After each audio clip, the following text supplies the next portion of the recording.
All right, we're live. Welcome back to another episode of Persuasion by the Pint. I'm Jonathan Taylor, along with Sean McCool. And Jonathan, today we have a special guest on, author, expert, generally good dude, as far as I can tell so far. And he's coming to us from across the pond. across the pond.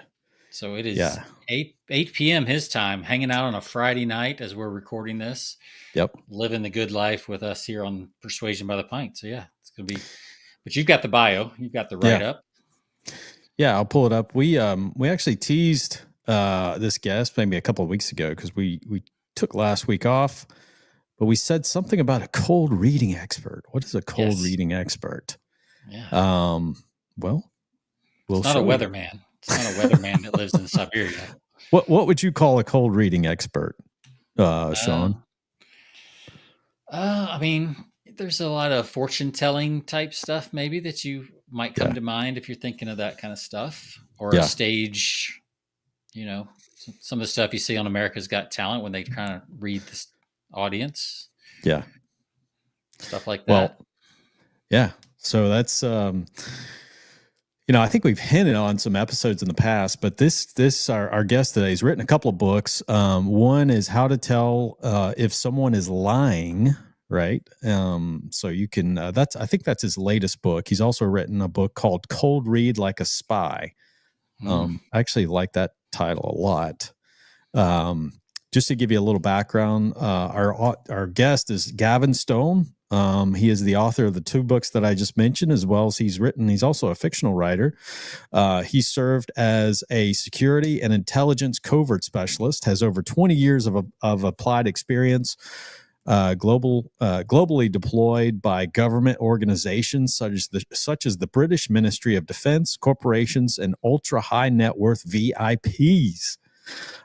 His specialty is HUMIT, which he'll have to explain that, which he is adept at full required spectrum of tradecraft skills. Of particular note is his experience in surveillance and anti-surveillance, along with time-sensitive human analysis in high-risk dynamic situations. Basically, that's just a lot of stuff, a lot of jargon to say. He's really good at intelligence, right? I mean, he's like one of these guys. I always think of the guy that wrote the book. Oh man, what was the Never Split the Difference? Chris Voss. He's a former CIA guy. Pretty cool guy. I think we've talked about him in the past, but should be an interesting conversation based on his experience. So with that said, Gavin Stone, welcome to the podcast. Hey, thank you for having me here.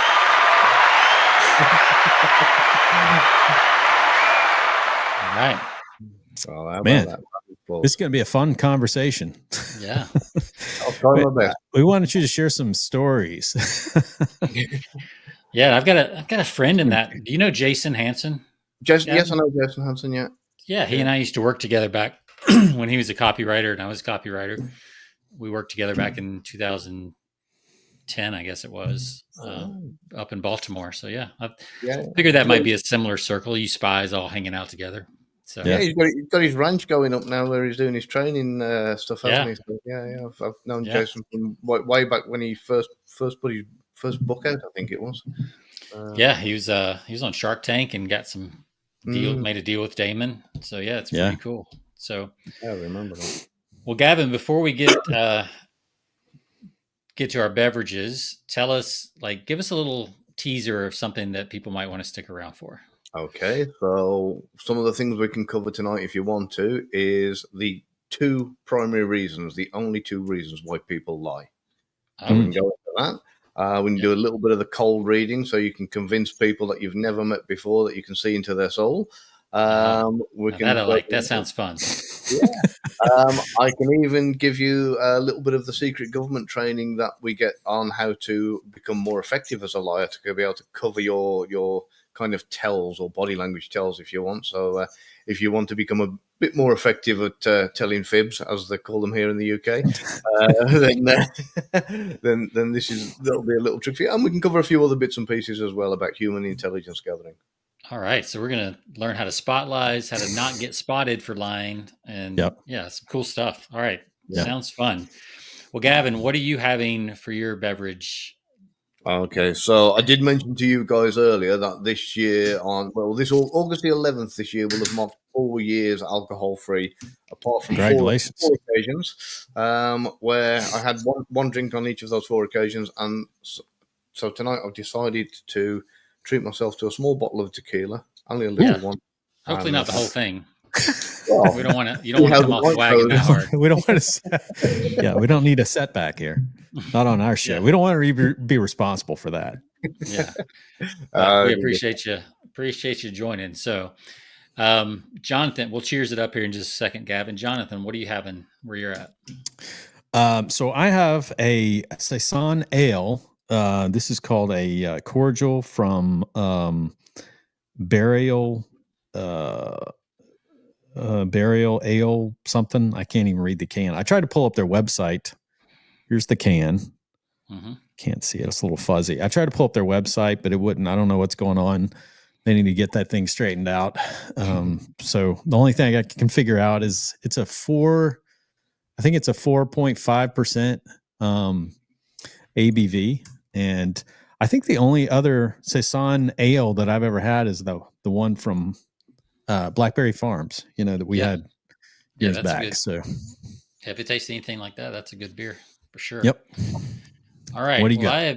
I've got, I think you've had this one on before, Jonathan. Oh yeah.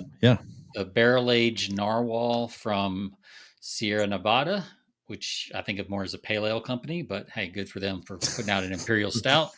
There you go. And this thing is 11.9%.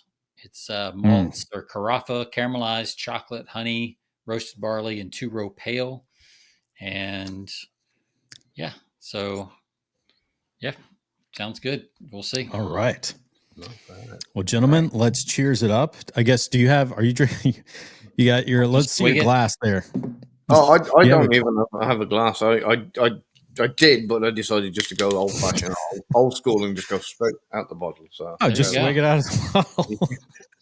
We're gonna get you in big trouble, I think. All right. Cheers. Cheers. There we go. That's quite refreshing.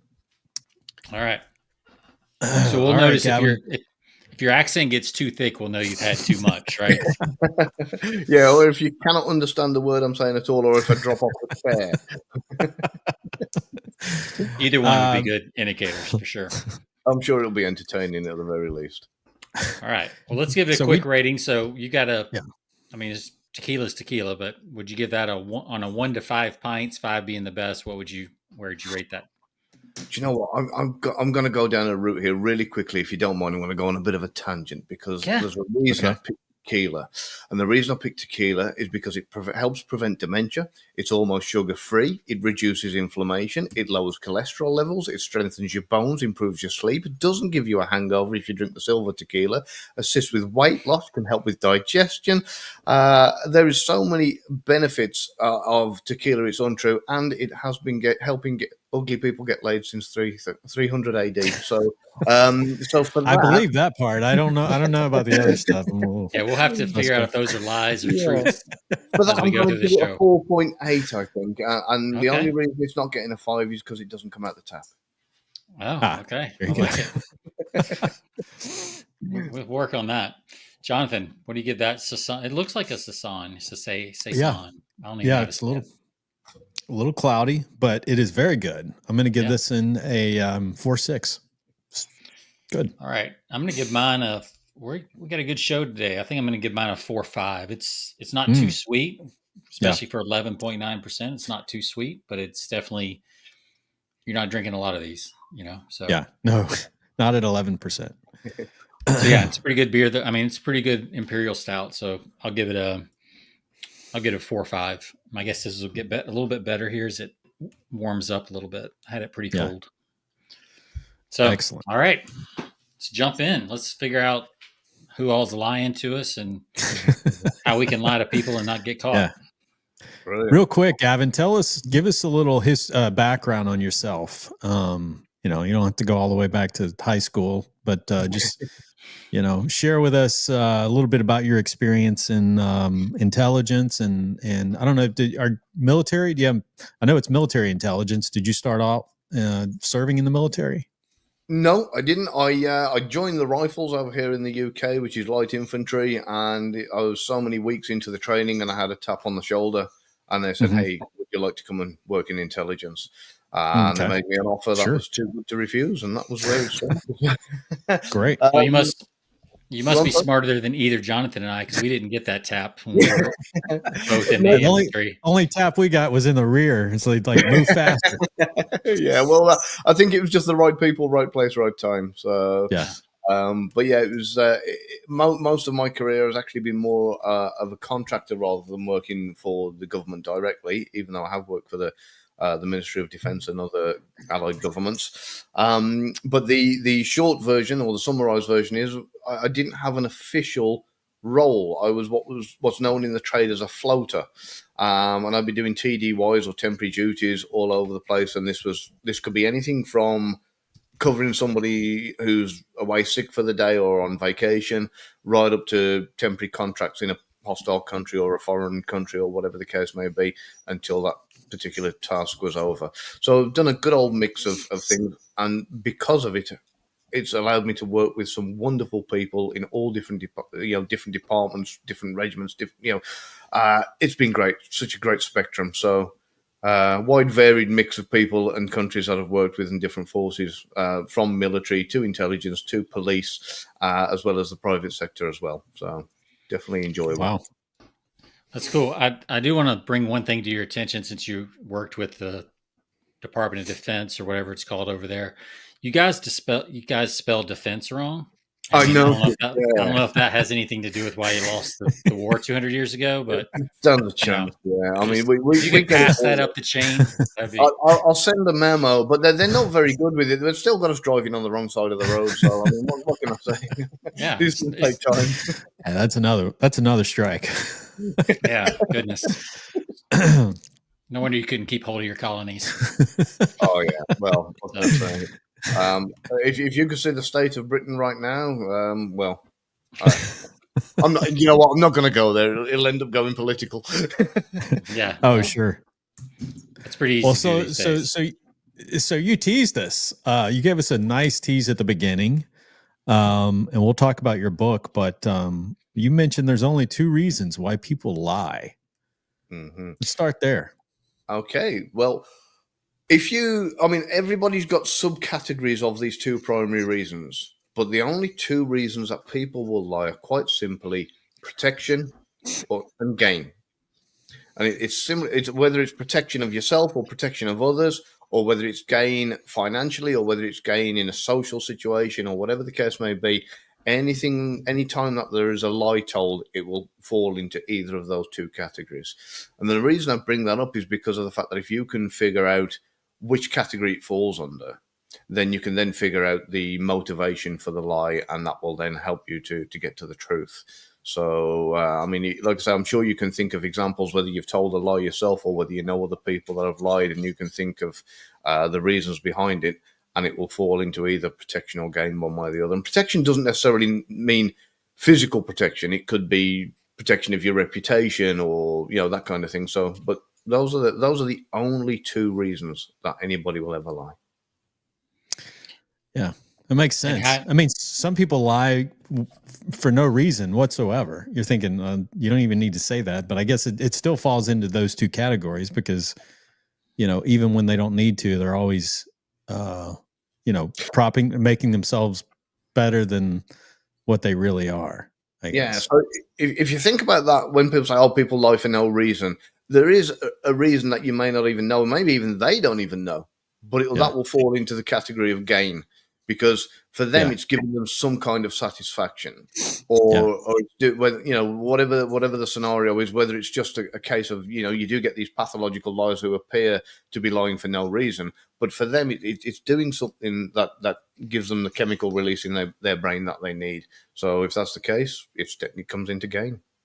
Well, I could see how protection could also show up as just the need for safety, like a subconscious need for safety. They want to fit in. Would that be a type of protection. Yeah, and of course, what you've got to remember is that as children growing up, depending on which era you're from, I know my era was the tell me the truth or you're getting the belt era, and it was one of those things that a few of us have probably had some tough love. And in my book, I mentioned this about kind of getting into trouble as a kid, and I had very very. My parents were pretty disciplined in how they brought us up.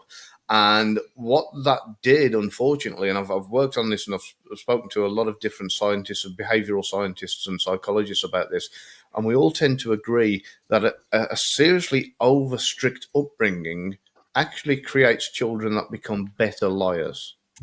And the reason being, if you don't have a strict upbringing and there aren't consequences to your lies, then you really don't care whether you're caught out lying or not. But if you have a very strict upbringing and you know you're going to get severely punished for something you've said or done or a lie you've told, then you get better at it pretty damn quick. So for all the parents out there, that are kind of spanking their kids and saying, "Don't you ever lie to me again," maybe be a little bit more steady. But yeah, that's where we're at with it. And like I say, I mentioned in the book how I did something wrong as a kid. I lied about it, and I got severely punished for it. And what it did, it didn't teach me a lesson, as in don't do that again. It taught me to become a better liar. Yeah, you're better at hiding things. Yeah, ultimately. Yeah, it's basic self-preservation. So sure. Yep. Exactly. Yeah. And that protection grows with us, So when we're talking about protection, we automatically go to subconsciously to thinking, right, if I lie and get caught, it's bad. I don't want the punishment. I don't want the ramifications of being caught in a lie. So, and this is why people, they look at their lie as being protection for them, whether it's going to jail because they've done something wrong, whether they don't want to get caught, even if they haven't done something wrong. You do get people pulled over by the police. They may not have done anything wrong, but they're very, very nervous because they think, if the cop thinks I'm lying, I could end up in jail. So there's lots of things where, that falls into protection of, yourself as in not being punished, not going to jail. And then at the same time, it could be for others for exactly the same reason, you're lying to protect them. So I'm curious, like you've obviously been right there with people when you're trying to figure out if they're lying or not lying. How do you tell the difference between somebody who's just nervous and somebody who's actually lying? That is actually one of the most difficult parts because a lot of people tend to think that because they've heard the phrase lie detector and they think these machines, these polygraph machines can detect lies, and they actually can't. They can only detect stress. They can't. There's no machine on the planet that can tell when you're lying. But what it can do, it can pick up all the different physiological changes that your body goes through. And there are different levels of this machine. I've got a basic one down here that goes around your chest and monitors your breathing rate, goes onto your finger to check your pulse. And it's got other ones that go onto your finger that check your perspiration rates, that kind of thing. They can go right up to having cameras that measure pupil dilation, even to seats that can actually detect movement in your sphincter, which happens when you lie. So there's a lot of different levels of these kind of things. But ultimately, it's not necessarily a lie that it's picking up. It's just a physiological change. And if you simplify that, rather than saying, what am I looking for to see if there's somebody lying, how do you tell the difference? You're looking for a change. And you're looking for what we call, or what is commonly known as red flags. And if you are having a conversation with somebody, the first thing you want to do is calm them down, get them relaxed, and establish a baseline. And that baseline is how they normally act when they're having a conversation and telling the truth. Once you've established that baseline, it's then easy to see if somebody's deviated from that baseline. So, what are some of the tricks? What are some of the tricks you use to calm people down? In fact, it's used by the British police a lot, probably law enforcement over there too. And what you'll tend to do is sit somebody down and just say, look, don't worry about anything at the moment. We're not, all we want to do at the moment is just establish the facts. You've got to let them know that they're not necessarily in trouble. You just want to hear their side of the story. And that's something that will kind of get them to go, okay, I can talk my way out of this. Once you've calmed them down a little bit and taken the time to talk to them, you can even sometimes spend a few minutes establishing rapport. You don't need to go straight into kind of business mode, as it were. So you can sit down and go, look, nothing to worry about at this stage. Let's just sort things like your name, your address, the basics. And if you're gradual, you do the boiler frog kind of theory, where they don't even notice that you've gone from writing down personal details to actually transitioning into interviewing them. That's how you can maintain it. So you can ask somebody, so what estate you're from? And they go, oh, I'm from South Hill Estate. And you go, oh, okay, oh yeah, I had somebody who lives quite nice around there, isn't it? And you conversing with them rather than sitting there going name, address, date, right. And robotical with it. If you can then relax them by having that conversation and talking about, you might have family members there, and just basically get it as casual as you possibly can, then gradually make that transition into interview mode. If you do it properly, they won't even notice. Wow. Is that why you see, like, and I don't know if the shows are accurate or not, cop shows, different things, they'll offer them a glass of water, something to drink, maybe a cigarette or a piece of gum or whatever, just to cup of coffee, kind of bring people down. Yeah. What I'll tend to do, and I've done this when I've been helping law enforcement in the past, and they've said, look, we've arrested somebody. Can you come and talk to him? Because, this is something that we know is your forte. And I've said, okay, I'm coming. I'll be 25 minutes or thereabouts. Don't give him any water. Don't give him a cigarette. Don't let him eat anything, drink anything, do anything. Don't give him any privileges at all until I get there. And what that allows me to do is walk in and say, hey, you're all right. Do you want a drink of water or anything? Do you want something to eat? And all of a sudden, I've started flooding them with all the things that they've been requesting and screaming about and asking for, and that becomes reciprocal then. They see me as a friendly figure. I've shown up all of a sudden, granted all their wishes, as it were, and then they are more likely to be open and reciprocate, and they'll be like, hey, thanks, man, let me, Yeah. It really, really helps if you can almost like you're their advocate, like you're there to kind of help them, and it wins you over, gets you on side, and and the reciprocation just from those very basic things is great. Yeah, very cool. What was one of the other things you said there in the teaser? Because I forgot all of them. But what was one of the other things you said? I'm looking at your table of contents here too. I've got some questions. I'm just curious, what are some of the telltale signs when you're having a conversation, once you've established that baseline and calm people down? What are some telltale signs that you notice when people aren't being truthful? So some of the best and most obvious ones, I mean, I love to watch blink rate, because that is something that is about as accurate as you can get with stress detection. So what you're looking at is over 6 seconds, you can basically count how many times a person blinks, multiply that by 10, and you've worked out their blink rate per minute. Now, if somebody's watching a movie and they're concentrating, or they're reading a book or something along those lines, their blink rate will be really, really low. It'll be 1 to 3 per minute, maybe, especially if they're at the cinema or they're watching a show where they're really, really interested in concentrating. The more relaxed they are, the lower the blink rate will be. The more stressed a person becomes, the higher that blink rate will be. And you will even see it when people are talking, and you will see it at the point of deception. And it's really, really brilliant. They'll turn around and say, yes, it was an average day and I didn't eat his hot dogs. and you'll see that blink rate really go wild for a moment. So now that on its own is not necessarily a definitive sign. And this is where I try to push to people that you're looking for clusters. You want 3 or more red flags in order for something to be showing up as deception.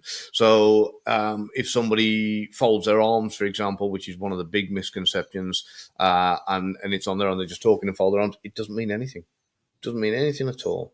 But if they fold their arms and their blink rate goes up and their breath location changes and their voice pitch changes, their tone changes and everything, all of a sudden, then you've got a multitude, you've got a cluster of tells. And that's when you can say, okay, what happened there?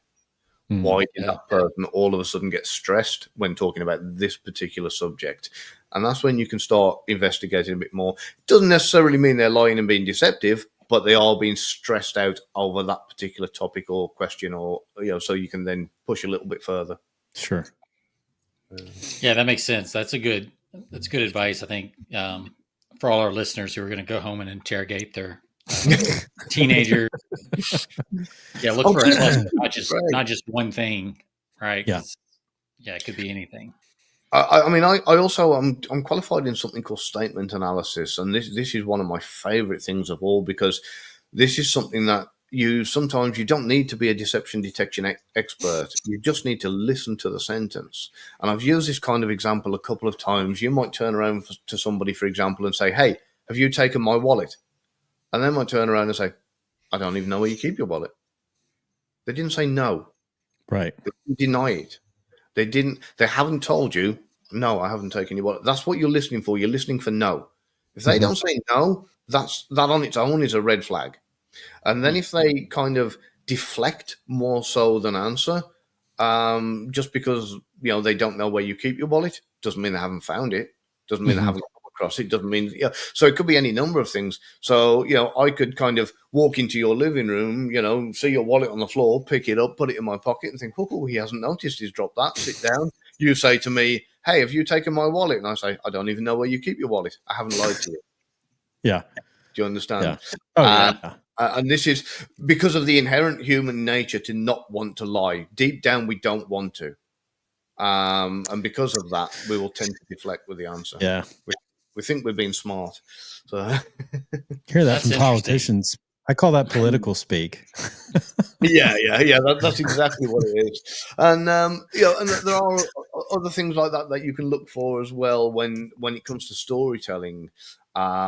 If it's, a good example is, say, a murder investigation, and they say, "Look, what's your side of it? What happened? Blah blah blah."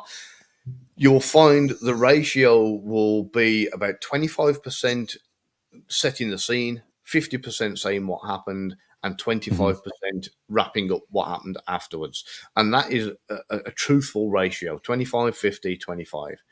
If somebody is being deceptive, what they will do is they will build up the scene, and they'll put off telling the lie right until the very, very end. And then at the very, very end, about 80 to 90% of the way through, they'll say, "And that's when it happened," and then they'll wrap it up really quick and move on. So if you're looking at for like kind of story ratios, that's where you want it of 25% beforehand, 50% of the event, and 25% of finalizing any details you need to know. If they've talked for half an hour and you're at 27 minutes and you still haven't been told what happened yet, they're putting that lie right off until the very end. And then if they wrap it up in 3 minutes and move on, they're building up to it. They're putting it off for as long as they can. Get past it, brush over it, and get going. And Sure. Because they want to spend as little time lying with as little detail as possible. Sure. Yeah. So are they, in most cases, are they trying to figure out what they're saying and they're just kind of talking it out? Or are they or is this all just happening subconsciously? And yeah, it's just a subconscious thing, just to kind of, because like I said, because we don't like lying, we'll tend to put it off. It is only human to not want to deceive, no matter what. Even though you kind of, we'd established the main reasons of protection and gain. Even though you are going to gain or protect yourself from it somehow, we still don't want to.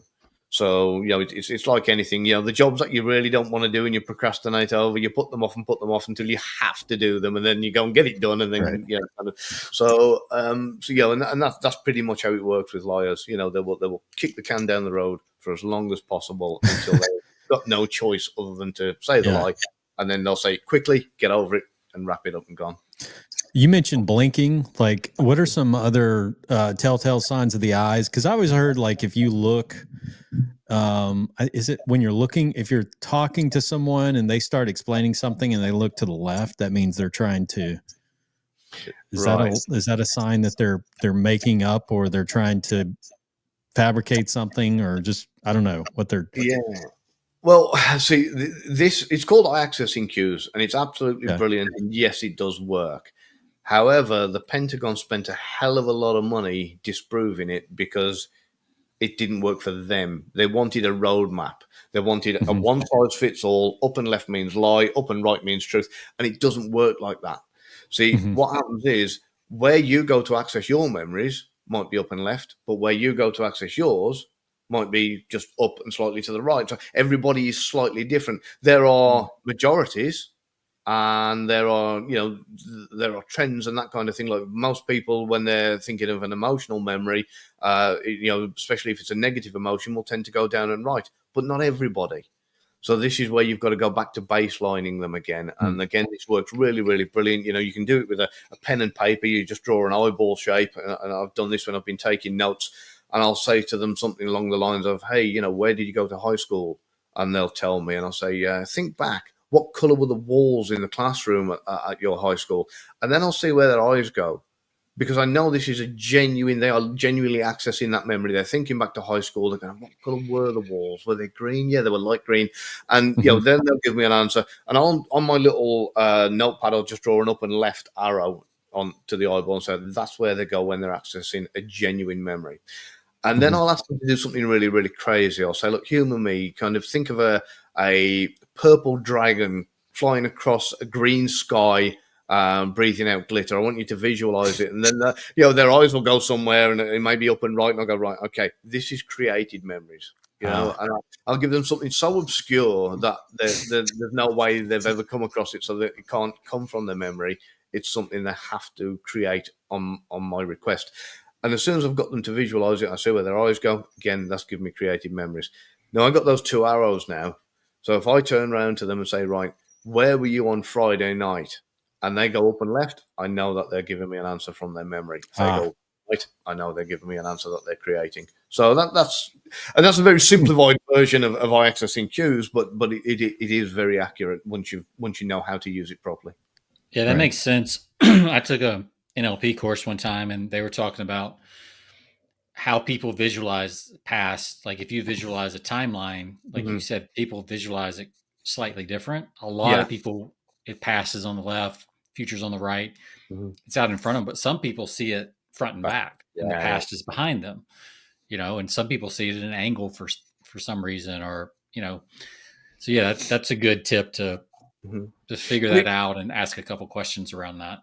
Yeah, I mean, it's the same as like kind of when people make gestures, they will always tend to have a negative and a positive side as well. So this is something else you can look out for. If you're asking them questions, and if they are particularly animated with how they talk, and they go, yeah, over there was really bad things happening back at that particular, and they're gesturing this way, and then they might turn around and go, oh yeah, we're having a great day over at the theme park or whatever, and they're gesturing that way. You can get to grips with which side they associate negative and positive with. So, and that again can tell you lots of things, because if they're telling you what you're looking for is congruency, and I've seen this so many times with people. You'd probably be surprised. I'll see if I can find some clips that I can send to you. But there are amount of people in the past that say, were you there when this particular crime happened? And they've gone, no.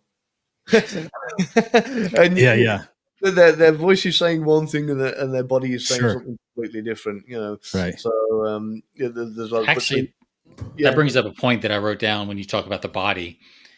Are you familiar with muscle testing? And do you think it's legit, or do you think it's like when you hold the arm out and you like yes or no questions and you test like muscle strength? Have you heard of that, or I'm not overly familiar with it. I did hear something similar to that mentioned once, but there are different arguments for why it would or couldn't work. So it's I think a guy named John Diamond. He probably is one of the most famous guys in that world. But yeah, it's all about like you hold the arm out, and typically the tester stands behind the person. They do a test question, like what's your name? And they have to do yes or no questions. And the theory is your body subconsciously doesn't like to lie, kind of like what you said earlier. Like people don't like to lie. So it weakens when you're lying or when something's not good for you, or, whatever. So I was just wondering if you'd run across that. Yeah, well, you see, the body uses around about 60% more energy when it's to do exactly the same functions when it's under stress. So, and this goes down to, you can just be having, long-term stress in your life, or even unresolved trauma, and you will be using 60% more energy just to do the same tasks that you would be doing, if you're unstressed. So if you can imagine that when we tell a lie, there are three things that you've got to do. Number one, you've got to stop yourself telling the truth, because in your brain, you know what happened. So you've got to go, right, let's hold that there because we don't want that getting out. So that's one hand taken up. Number two, you've then got to create what you think that person is going to want to hear. And you've got to think something up really, really quick that is going to be feasible and get that out and get that delivered. So that's 2 and 3, getting it out and getting it delivered.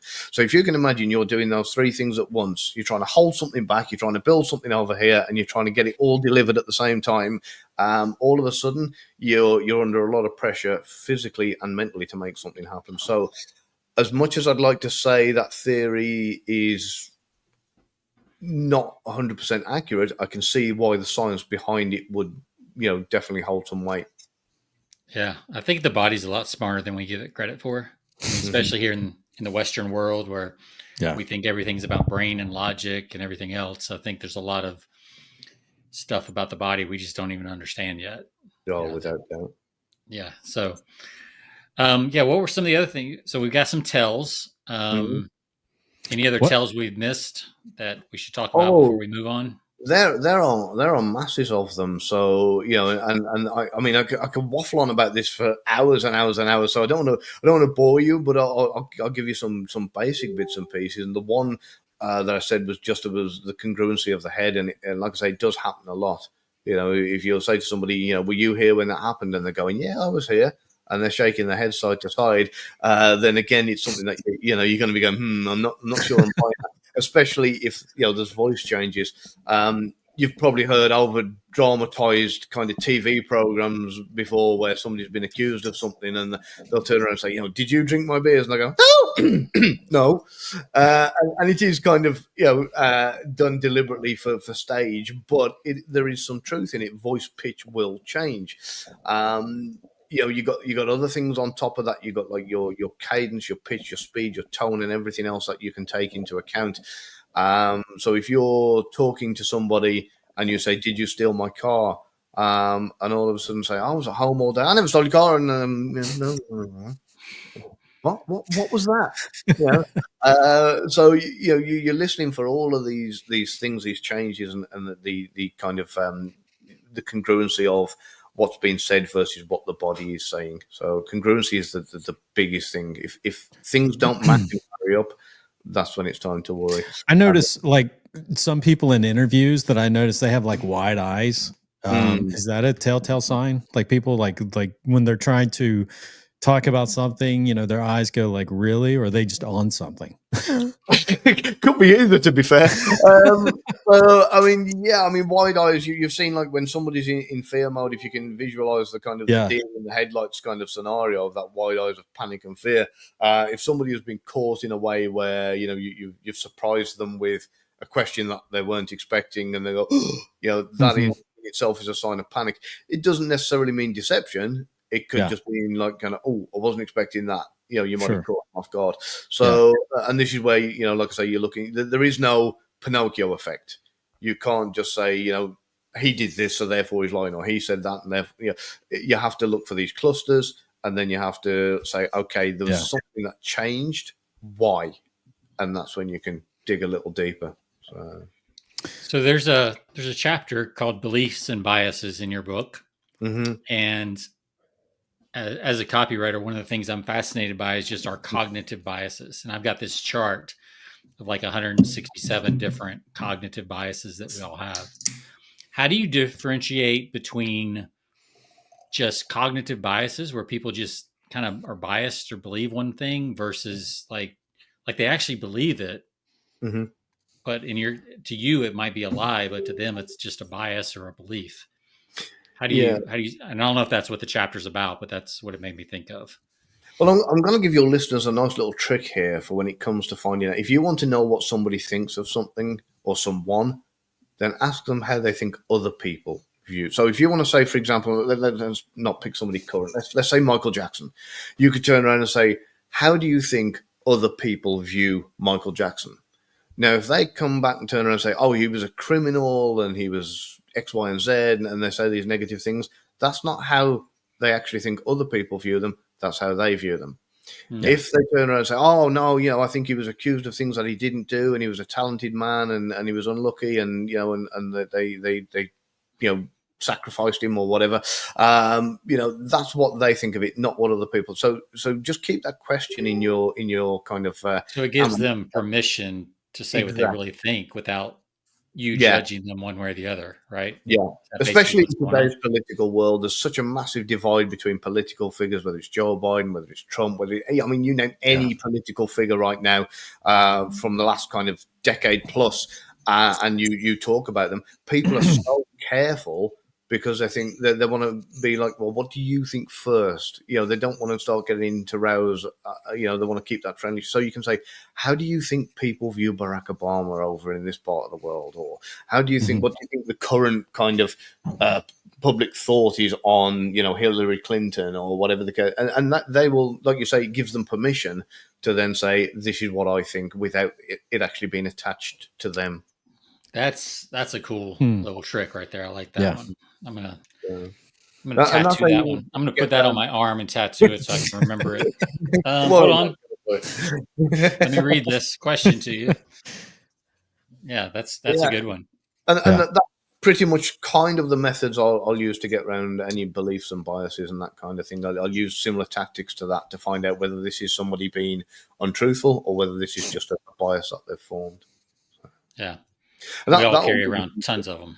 Mm-hmm. Oh yeah, every one of us, one way or another, and I mean, the more access we have to what's going on around the world, the more biases we form instantly, and especially with the likes of social media, because there might be a situation you know nothing about in a country you've never heard of by a political leader you didn't even know existed, but because somebody you know, like, and trust has posted saying this is a bad president from blah blah blah land, all of a sudden look at them negatively and you're like, oh right, he's a really bad guy and this country I've never heard of is a nasty place, and so you formed a bias on something you know nothing about just because the person who's posted it. Sure. So and that can then get you down the road of confirmation bias. So you'll then go scrolling through social media and Google and everything else. And if something confirms that this is a bad person, then it'll help build that bias, making it even deeper rooted. And if something says the opposite, you'll dismiss it. You go, oh, that's not a credible source. And this is, you, Sean, being copywriter, you will know probably a lot better than I do, about the biases and how people's triggers work. Have you done any research around algorithms and all that when they came out, or like how that's kind of changed what you do? Have you seen that change a lot? Because it almost seems like if I didn't know anything about biases or algorithms, I would almost think the more information you have, the more open-minded you would be, but it's actually the opposite. From what I'm, because once you're being fed your biases on social media by the algorithms. Like once you start watching people that are feeding you that information, then you're just going to get a steadier diet of it. So So how has that changed the game for you, Gavin? Like how Well, it certainly made it a lot harder to pull people over from one side to another. Years and years ago, it was, you could say to somebody, so where did you hear that? And they go, I don't know. Where's the origin of that thought? And you can track it back and say, do you know what? It was something my Uncle Bob told me like kind of 20 years ago. And you go, all right. So was your Uncle Bob? Tell me about him. Was he a reliable? And all of a sudden you start getting them questioning things and you go, do you know what? He never really got out much anyway. Probably somebody down the bar told him. And before you know it, you can reverse engineer their own bias. And which is pretty much how cognitive behavioral therapy works, and you can bring them back and change their point of view, and the persuasion is quite simple to then get them over to the other side. Now with social media, and especially with the likes of TikTok, the algorithms on TikTok will just keep feeding you. If you believe the Earth is flat, it will keep telling you that there is every scientist on the world telling you the Earth is flat, and nobody will change your mind otherwise. If you believe that aliens are running the world, it'll keep sending you videos. You know, it is absolutely fantastic. And what I'm going to do, I'm going to be a little bit naughty on your show tonight, thanks to tequila. And I'm going to tell you about an experiment that not very many people know about. Oh, Ooh. this is the stuff Jonathan lives for right here. Yes. Yeah, I might need a little bit more of this. So when you're plugging this show, you can tell the world that you got a spy drunk and you spilled the beans. Perfect. Perfect. Title of our show. A few years ago, they did, and I'm not going to tell you which particular social media site it was, but there are a lot of people that utilize this site, and you know, it has about 8 billion users or something crazy. Like 4 billion users or whatever it is. Anyway, they selected two particular groups, and I think don't quote me on the numbers. It was 100 of each, and they put them in category A and category B. And category A, they controlled everything on their feed, and everything that they saw was something negative. It was about the stock market going down, property prices weren't going up as much as they were, your savings weren't safe, war was on the brink, and disaster here and misery there, and it was all negativity, constant negativity. If somebody died, it was on there. If something went wrong, it was on there. You know, no matter what it was, it was, and they removed anything positive, any positive affirmations, anything like, you know, beautiful scenes. If there was a relative that got married, it would have somehow gone missing off the feed, and everything was controlled, what they saw.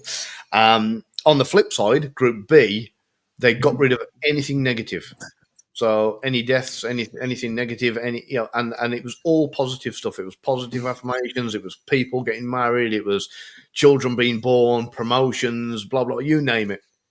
And they did it. I think again, it was 3 months. Please don't quote me on any of the figures for this, because I honestly can't remember. It was quite some time ago. And they did it for around about 3 months, and they then went to go and find these people in these two groups. And they got to group number one, where they were fed all the negative stuff, and they said, "What's going on? What's happened in the last 3 months?" There were people quitting their jobs, lost their homes, split up from their wives, become depressive, become alcoholics, gambling addicts, and lost everything, lost their savings. They literally just, and it was only such a short amount of time, they dropped into an absolute state of depression, really, really bad depression. 2 were suicidal. 1 had attempted suicide already.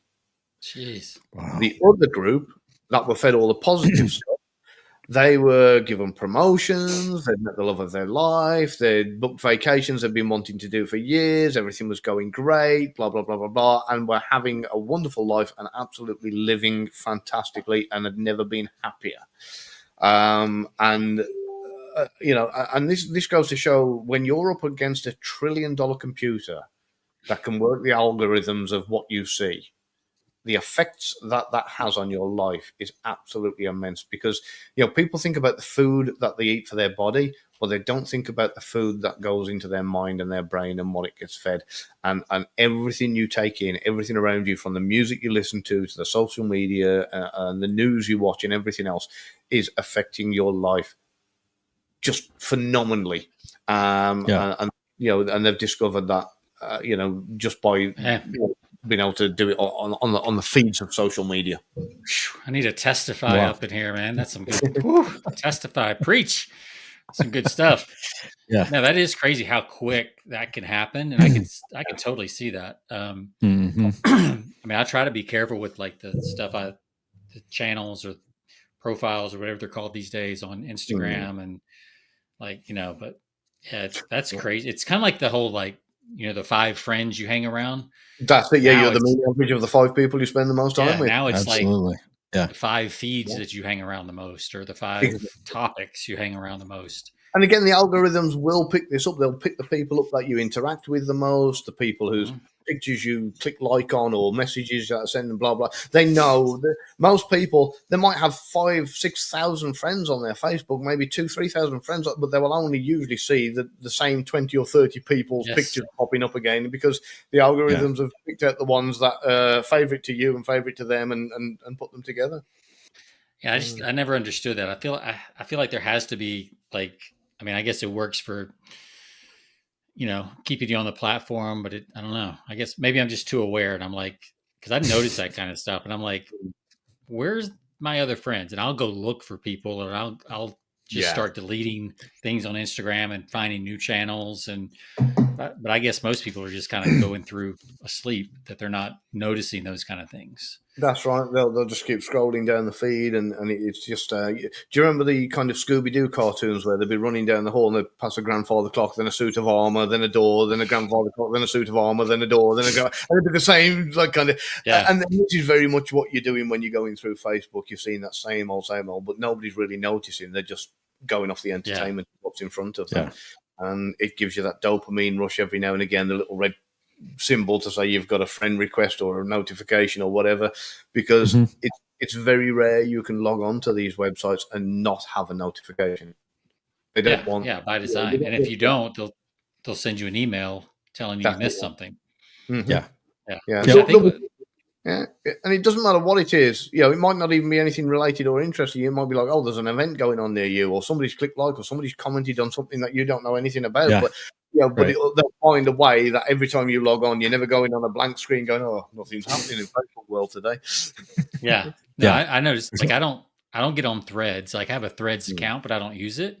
And every time I get on Instagram, the top notification is somebody posted a thread you might like. And they want me to click through to go to look at Threads, and I'm like, I'm not on Threads. So nice try. It's another way to get you somewhere else and keep. Nice try, Diddy. Nope, not happening. So let's talk about misreading the signs. Like, where do people go wrong? My guess is they don't check for clusters, first of all, but what else maybe is where we misread? This comes down to biases again, and I've done this even myself, and like I said, I've been doing this for years. So if you convince yourself before you've started that somebody's lying, then you're going to look for signs to confirm your lie. And this comes back to confirmation bias again, where if you think, I don't trust him, he's done it, or I don't trust her, I know she did X. If you're going in there with that mindset and you're just trying to prove that you're right, then that's what you'll find. If you look for it, you'll find it. So misreading the signs, and like I say, I have done it myself. I got a company that I was working with, and there was something going on within the company, and there was around about 100 people that could have done this particular incident, shall we say. And what they did is they got them all individually into an interview room, and they just asked them very, very basic cursory questions. Were you in on that day? What were you doing? Blah, blah, blah. You just probably no more than 5 or 6 questions just to establish whether they were even present at the time. And after they did that, they got it down to what they thought was around about 20 to 30 people. And they sent me all the recordings of the videos, and I went through them all to start with, and then on the second one, there was a particular lady, and she kept going quite frequently, and she kept rubbing under her nose on the top of her lip under her nose like that. Oh, that's interesting. So I went back and I found her original when they did the first 5 or 6 questions. Were you in? Blah blah, and she wasn't doing that. And it wasn't there. But when they went back and asked her a few more in-depth questions, she kept doing it. And I thought, that's it. My money's on her. And I thought, she's the one. And I'd convinced myself she was the one. I was going to quote the Matrix then, but I won't. So I'd got it in my head. That was it. And I narrowed it down to 3. But even with the 3 that I had, I would have bet my leftical that this was the particular individual behind it. So I called them up and I said, get these 3 people in 3 different rooms. I said, I'm coming over. I want to speak to all 3 of them. I think I know who did it. And I went over and I wanted to speak to her first because, she'd been doing this scratching under her nose, and I got, that's it. It's a tell. I know it is. I was in poker game mode, and I went in there. And I'll make up a name, and I was like, "Hi, Sarah Smith. I'm Gavin." And she went, "Hello. I'm really sorry. The pollen count's really badly high today." And and I realised what I'd done, and I looked at the timings of the video, and the first video was in winter, or the tail end of winter, where the pollen count would have been really, really low. So that when it was recorded, she wouldn't have been doing that. And then the second video was early on in the spring when the pollen count was first coming up, and she started doing that. And I'd gone to her like more or less the start of summer when the pollen count was almost at its highest, and I realised what I'd done. I realised I'd looked for a tell and not taken context into account. And these are the things that you've got to look at context. Not easy to do, right? Oh yeah, rare. There are a lot of professionals that I know that do the same as me. FBI guys and that kind of thing. They've all made the same mistake at some point. Yeah. Well, you'd mentioned there's so much stuff. I'm definitely gonna go ahead and get the book, but you promised our listeners how you could get away with lying. So I think we got to deliver on that promise. Yeah, no problem at all. So this is hey, and when you finish telling them how, then you need to follow that up with what are techniques to get them to confess, because I know that's in the book as well.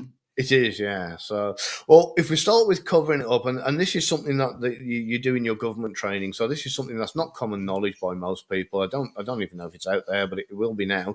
And what they'll do is they will put you in an interview room with somebody, and they'll get a camera on a tripod, and it will record the entire thing.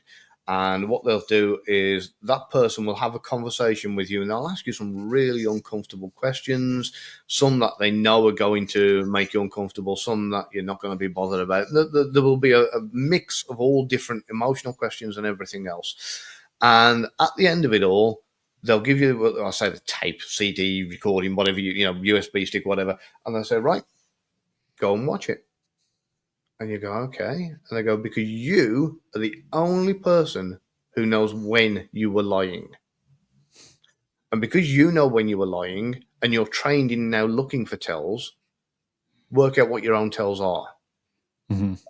Okay? And then when you've worked out what your own tells are, that's when you can change things up.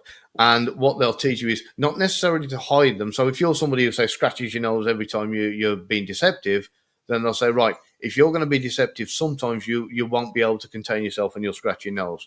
So start throwing it in randomly, especially when you're being truthful and especially when that truth can be confirmed. So if they've got you on CCTV in a bar at 8 o'clock and they go, where were you? And you go, I was in the bar at 8 o'clock, and you scratch your nose deliberately. And even though you're telling the truth, you now know that they're not going to pick that up as a tell of you lying, and you've covered it by throwing those red herrings in there. And that's how it's done. You can learn to control your own tells when you are lying, and you can learn to throw those tells in when you're being truthful, mix it all up, and you've thrown the baseline so out of whack that people aren't able to read you so clearly. So that's a good poker tip too. If you're Oh yeah. Yeah. Watch video yourself playing poker, and then learn your tells, and exactly. Yeah. Do them early. Yeah. Nobody wants to play poker with me for some reason. I don't know why. I'm probably bored from Vegas, not even knowing. Are there some people that are just naturally so calm and cool that they can just get away? I mean, that you've seen or you've experienced that just naturally are able to just tell a lie without a flinch? There are definitely some better at it than others. And where this changes is down to severity. So, I mean, if I turn around to you and said, hey, John, did you fly to the moon last night? You go, yeah, I flew to the moon last night. You're probably not going to show any tells because there's no consequence to your lie. There's nothing there. There's no ramifications. If you're in an interview room and you've been accused of murder, whether you did or didn't do it, and you might be looking at life imprisonment or perhaps even the death sentence in some instances for what's been done, then all of a sudden the stakes are a lot higher. And that's when everything changes. That's when the tells are going to be a lot more obvious. And it doesn't matter how much of a great liar you are at that particular point, you are going to be taking it seriously. You're not going to be as cavalier with the whole thing. And that's the higher the stakes, the more tells you will spot. Yeah. And the easier just to see them. Which makes sense with poker. You can't, stakes get pretty high in poker. So, I mean, it's hard to have a poker face sometimes in those in That's those why they all wear high sunglasses and hats Yeah, exactly. and everything else. Yeah. Although was it Paris Hilton who decided to go to a high stakes poker game wearing glasses that had actually got mirrors on them? So I don't think that kind of worked out too well. But great kind of concept of trying to cover up her tells, but they could probably see her cards. So it doesn't really help. Yeah, that was a bad move. Yeah. Oops. Yeah, I had one more question, but now I forgot. I think it was something. Go ahead, Jonathan, if you got something else. I was looking. Yeah, the follow-up was how you don't have to give them every technique because people need to get the book, but one technique for getting people to confess. Ooh, okay. So the best one and one of my favorites is ask them what they think the punishment should be. So, and this, I'm going to give the credit to a friend of mine because he uses this on his kids all the time. So, imagine, and this is his story, not mine. So, imagine he walks into his living room and he sees a broken vase and a football and his two kids. And the first thing he does is separate the two kids. He's got a boy and a girl, and he goes in and he says to the girl, "What do you think should happen? What do you think the punishment should be for the person who broke the vase?" And she goes, "No Xbox, they should be grounded, they should be seriously punished, they should be made to do chores, they should be kind of, made to mow the lawn every Sunday, blah, blah, blah." And then you go to the second person and you say to the young lad, "Right, what do you think should happen to the person who broke the vase?" And they turn around and go, "They get told no more ball in the house." You know who did it. You know straight away who did it. And this, you may think, "Oh, adults, they're not going to fall for that." Believe me, they do. There has been a case not so long ago of I'm not even going to call him a gentleman, an individual who was accused of doing particular acts to children, and he was interviewed. And they used this exact same question, and they said, most people, you say, "Right, what do you think the punishment should be for somebody who's done that to children?" And they go, "String them up, kill them, set them on fire, throw them off." There's a hatred for that kind of thing. So, and they said to this gentleman, "What do you think should be done to the person who did this to these kids?" And he said, "Perhaps therapy." That was it. Well, that's actually like there's a Bible story back in the Old Testament when who was it? David, King David, and Jonathan come. Was it Jonathan? Character? I believe so. Yeah. It comes to David and says, "Hey, this person, did this," and he was basically doing a metaphor for what King David had done. And King David was like, "Kill him," and he's like, "Samuel, yeah, that's you, yeah." And that's especially if you do it as a metaphor, like then it can even be, I think, stronger because they're not thinking that it's them, necessarily. Yeah. And that's one of my favorites when it comes to confessions, is to kind of, whether even if it's a cheating partner, when you turn around and say, what do you think should happen to, Sandra's husband after he did this and blah, blah, blah, and if it's that particular lady's husband who turns around and says, "Oh, I don't know, maybe that, he should make it up to a buyer of flowers and they should forget it and move past." That tells you loads. If he turns around and says, "Oh, that's despicable," he should. So you just got to think of it from their answer, what they think the punishment should be, because they're sentencing themselves, and they know that deep down. So therefore, they're going to give you an answer. If they give you a really lenient answer on kind of, I think they should just be let off or something very close to, then they're more than likely guilty. If they go down the road of kind of, he should be put to death, then that it stands a chance that they genuinely are somebody who's innocent. Yeah, man, that makes sense. Fascinating stuff. Yeah, that's. I wish I'd known that 20 years ago with my kids. Oh well, live and learn. So let's get into cold reading for the remainder of the minutes that we have left, because you've got a book called Cold Read Like a Spy, and in it you talk about how to convince, and you tease this at the beginning of the show, so we gotta fulfill on our promise. How to convince complete strangers you know everything about them in minutes. Yeah. Right? So this is something that anybody can do, and it's really, really easy. I'm actually, you say it's a book, and I will up front now, tell everybody it's about 45 pages, so please don't get really, really excited. The print on the pages is like kind of, half an inch big because I made it that big. I was hoping my dad might read it. That's my own stupid fault. But the truth of the matter is, when I say a book, it's more of like a very thick instruction pamphlet, really. Yeah. So I don't want to get anybody overexcited thinking they're going to get some super thick kind of in-depth novel of cold reading. It's just it's a very basic instructional book. Well, it's priced accordingly. It's only $3.99. So how can you not pick it up? That's right. Yeah, I mean, pick it up. It's the perfect Kindle read. Yeah, and I put it out there as part of a split test to kind of see what does and doesn't work. And there's something about it that just has the secret sauce because it keeps selling. The cover's dreadful. The whole is filled full of typos. It's one of the most embarrassing things I've ever done, but it just keeps selling and people seem actually to love I kind of like the cover with the looks like a spy, like a scene out of James Bond. Yeah. Oh, fair enough. Well, yeah, I mean that was the intention. It was very cheaply made up. So, but yeah, the whole kind of concept really is starting them off down the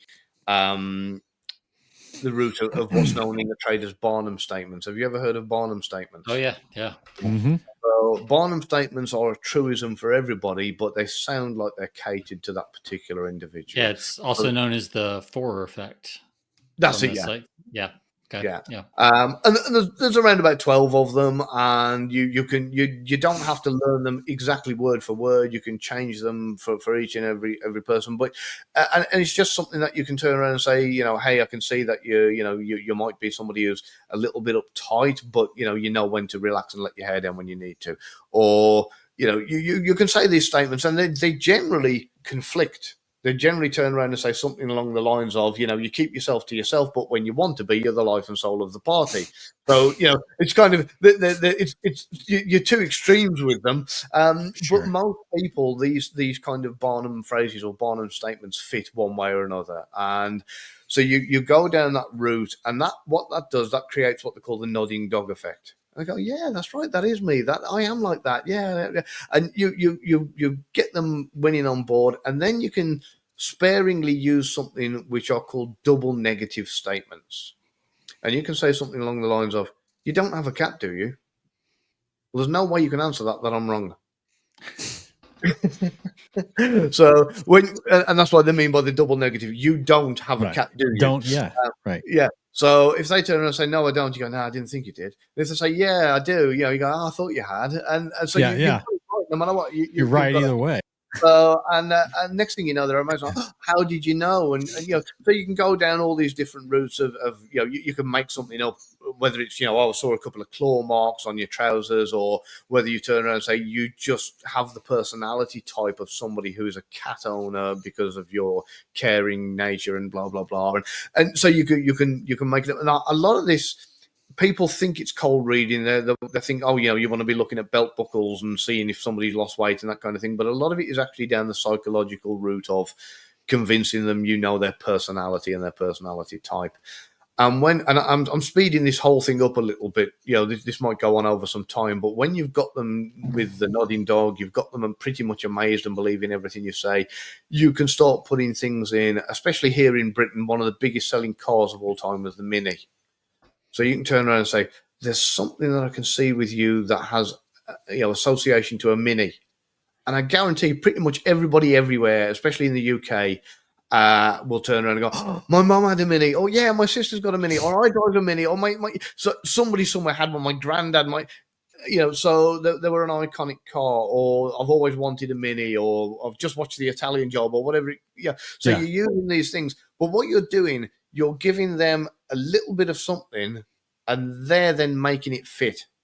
So you've just mentioned Mini in no particular capacity, and they will then make that thing fit their narrative. Yeah, they're filling all the details, right? Exactly. They fill in the blanks. You then repeat back to them what you've said. You go, yeah, that's right. Your mum did own a Mini, and you've confirmed what they think you've told them.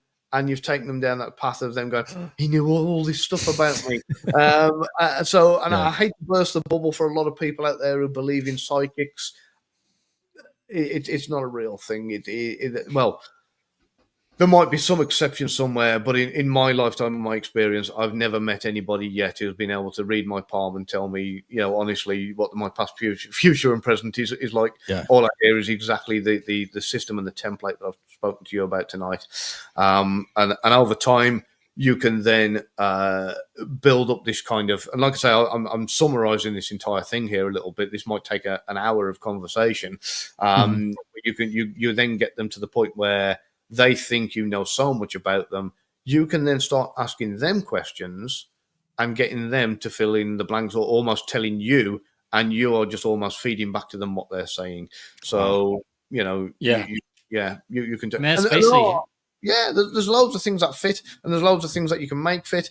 And then what you can do, you can just build it up and say, look, this next level, if you want to go a little bit further, is going to rely on you sharing with me, and I'll give you. So you turn around and say you've got something troubling you, or whatever the case may be, and they go, yeah, it's my boyfriend or my ex-boyfriend, or it's my blah blah blah, and you go, yes, I see that, and da, da, da. So there are loads of things like that you can then add on top. And then wrap it up with something a bit nebulous at the end, where you can turn around and say, right, okay, then I'm going to leave you to it. I hope all that goes well for you. But a little tip for the future: avoid men on motorbikes, or avoid men in overalls. And guarantees you go, oh, how did you know? There was a guy, and or whatever the case may be, or really, is there someone going?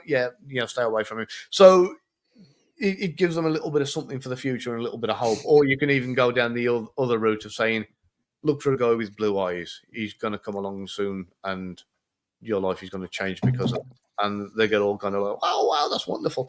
So, and like I said, I've seen this kind of thing happen so many times, and people are not gullible, but they know what they want to hear. And if you tell them what they want to hear, and again, you being a copywriter, know, if you tell people what they want to hear, they will be happy bunnies. So let me ask you this, so I have this theory that, like in sales, Jonathan and I have done sales. Jonathan's in sales. When people get on a sales call, or they know they're in a sales appointment, their resistance goes through the roof. Mm-hmm. So I'm curious, Gavin, just from your, is using techniques like this, like cold reading or something like that, if you came up with a series of questions, would that be unethical, or are you just leveling the playing field and getting it back to base? What's your opinion on that? I think, I know where you're coming from with this, because at the end of the day, we all hate being sold to. Mm-hmm. We all hate it when that phone call comes, and it's usually some inconvenient moment while you're cooking the dinner or whatever the case may be, and somebody's ringing up to try and sell you Windows, and you're like, I've got Windows, what do you think I have on it? And they're like, yes, but ours are better. You haven't got time for it. You're not really interested. You don't want to listen to the patter. And the minute you realize it's a sales call, you go into defense mode. Right. I was called into a company not too long ago, and they said, please help. Our sales staff suck. Can you give them a script? Can you give them a script? And I said, no. I said, if you give these people a script, they will rely on the words and not the. I said, so you've got to stop that, because it doesn't matter what the words are. If they're not delivered right, then you can have somebody who has all the perfect script, but if they're going, hello, my name is Darren, and I'm calling you from, you've lost them. So right. I said, if you want to really get boost your sales, throw people off guard. You don't want people, the minute they answer the phone, knowing that it's a sales call, right? You can, if you want to, but veer away from the usual path. So you can turn around and say, hi, I'm Gavin. I'm calling up from Bookshelf United. Before we get into any conversation, can I ask you a favor? We're having a massive debate at the office right here, right now. Loads of people are saying Star Wars is better. The other half are saying Star Trek is better. 50-50. You're going to tip the scales one way or the other. Which one is it? And if they turn around and go Star Wars, or whichever one they say, it doesn't really matter. You go, yes, we've won. Welcome to Camp Star Wars. You're the man. And what you've done, you've created that feeling of tribal. You've created that excited feeling of kind of, and the other person, the other end is like, this isn't like something I normally experience. Yeah. And so you've changed the dynamic. One of the best examples of doing that is Starbucks. Way before Starbucks, nobody would have ever dreamt that you can have a cafe that doesn't sell food, that he's going to charge you 10 times more for a coffee than you would ever pay, right? And you go in, that's the only thing you can have is a coffee, Right. and you're going to pay so much more. But what he did, he was really, really clever. He said, change the experience. It's not just a cafe, it's a lounge, and it's a coffee bar. It's something, you're having it. And that's space. Yeah. So what you've done is with your sales call, you've done exactly the same thing. You've given them a different experience. They are now somebody who you've inadvertently got them on side. So, whatever the debate is, it could be pineapple on pizza. It doesn't matter whether they say yes, it's right, or no, it's wrong. You automatically go, yeah, you're the winner. You've tipped the scales and we've won. Thank you. And they then feel like they're part of your tribal group. You've built rapport. Everything is about this is different. And now they don't want to hang up the phone because you've got a connection. Yeah. And you can turn around, hey, thank you for that. Do you know what? I'd like to repay the favor, right? Mm-hmm. We've got a brilliant product. And, normally we're told to sell it and whatever else and give people 20% off, but I'm going to give you 50% off because you've just done me a solid, but saying pineapple doesn't go on pizza or whatever the case may be. And that's all of a sudden you've got somebody who's a friend on the other end of the line. And now because they're a friend and you've had a conversation with them and you might even want to say to them, hey, what's your name? And they go, oh, my name's Bob. You go, thank you, Bob. Bob, you are absolute gem. Let's connect.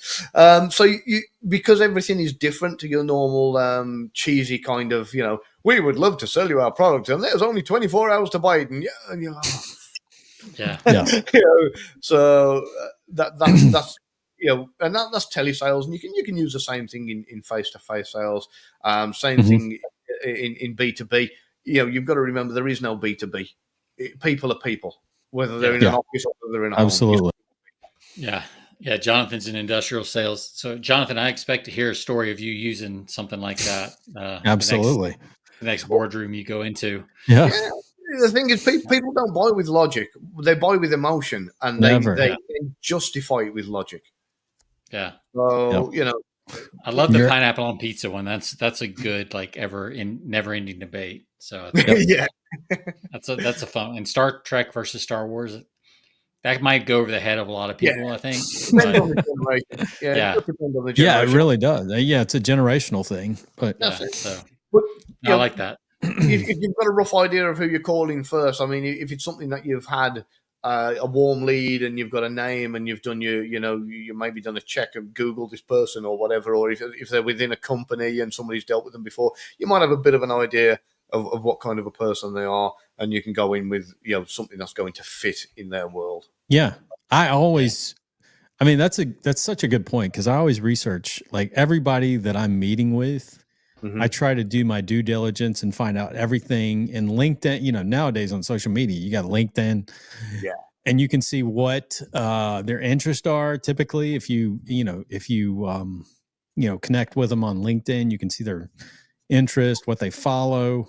You can also follow what they're posting. Just to get an idea of kind of what their thinking is. But I never like easy these days. Yeah, exactly. I never like to go into a meeting not knowing anything, in advance about who I'm talking with. So it's, and it can be something as simple as having a Miami Dolphins pen or whatever just something that just kind of says, hey, I'm one of us, and it kind of helps to build that rapport or start a discussion or whatever the case may be, and it just of course that can certainly tip the scales in your favor. Mm-hmm.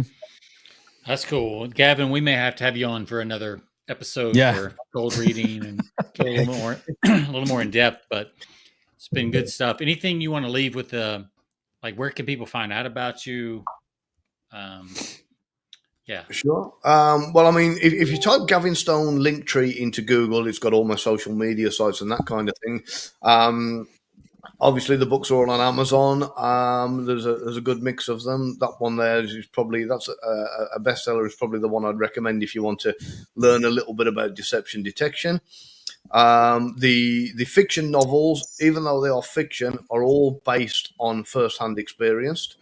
And the thing I would love to plug, in fact, there's two if you don't mind. Number one is my YouTube channel.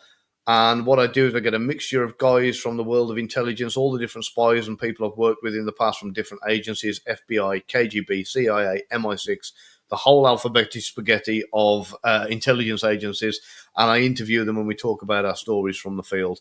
So, yeah, it's a good old mix of people there. So yeah, that's very cool. Oh, well, and I've got an extra subscriber now as well. Thank you. So yeah, that's the YouTube channel if you want to check that out. And then lastly, I'm hopefully towards the end of summer launching a high ticket event. This is the one here, Spy Q. That's actually a holding page, but you can register your interest. And this is where we are going to be looking at the training that intelligence officers are given, and we're taking the best of the best from around the world. We're taking the guys from Mossad. We're taking the training that CIA operatives have on the farm, MI6 operatives have here in the UK, and we're taking all the best psychological training that are given. We're condensing it right down into a package that is going to be useful for everybody, no matter what they want to do, whether they want to improve their career, their life, buy a new car, find a new wife, whatever the case may be, get rid of the old one, whichever. We're going to give them a set of psychological tactics and training and methods and techniques used by intelligence officers to just basically think differently, more strategically, and give them a huge advantage in everything they do.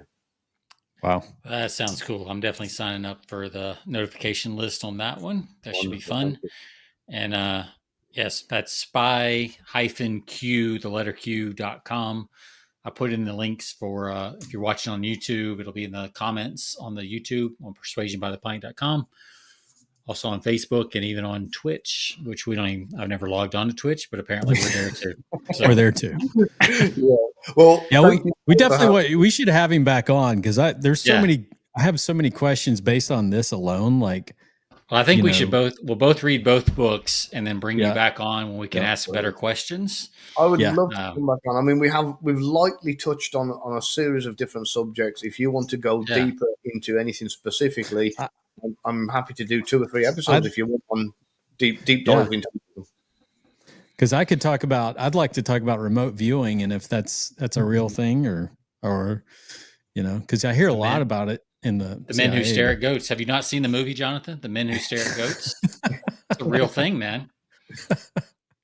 I have not, but I guess I should check it out. Yeah, it's a George Clooney movie. You might like it. Yeah, it's pretty good actually. Cool. So I'm all into that kind of stuff. Vibravision. There's a group up in Utah here that teaches all kinds of.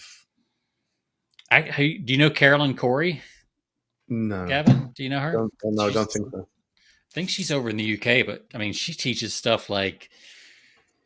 She's got some of her videos on, I think, Superhuman. There's a Netflix series called Superhuman. And she's got kids that are blindfolded and they're playing like full out on the playground, blindfolded and never tripping, never like third eye viewing type stuff. And it's just like, I'm like, is that real? I don't know. Like, seems cool, but so that'd be a cool, if you're into that kind of stuff. I'd love to talk about that as well. Yeah, I am. I like it. We'll have a little conversation off screen, and I'll let you know. Yeah, sure. Brilliant. All right. We're going to put you in the green room, Gavin. Hold on for just a second before you go partying on your Friday night. I know the club is waiting, but just give us a few minutes. No problem. Cool. Thanks again for having me, guys. Yeah. Yep. Good stuff, man. That was so interesting. Yeah. That's super interesting. Yeah. I'm going to get both those books and I put the comments in our YouTube channel. Yep. That's good stuff, man. Yeah. Definitely getting back on for some other episodes once I've got better questions. Yeah, we could go deeper for sure. Yes. Follow up. Absolutely. Well, you can find us persuasionbythepint.com. You can find, as always, all of your favorite podcast episodes at Spotify, iTunes, you name it. This is episode 391 with Gavin Stone, again, author of How to Tell If Someone is Lying. So we'll be getting this out here pretty soon. And Sean, it's been fun, man. Interesting conversation. Hope everyone has a wonderful weekend, and we'll see you next week. See ya.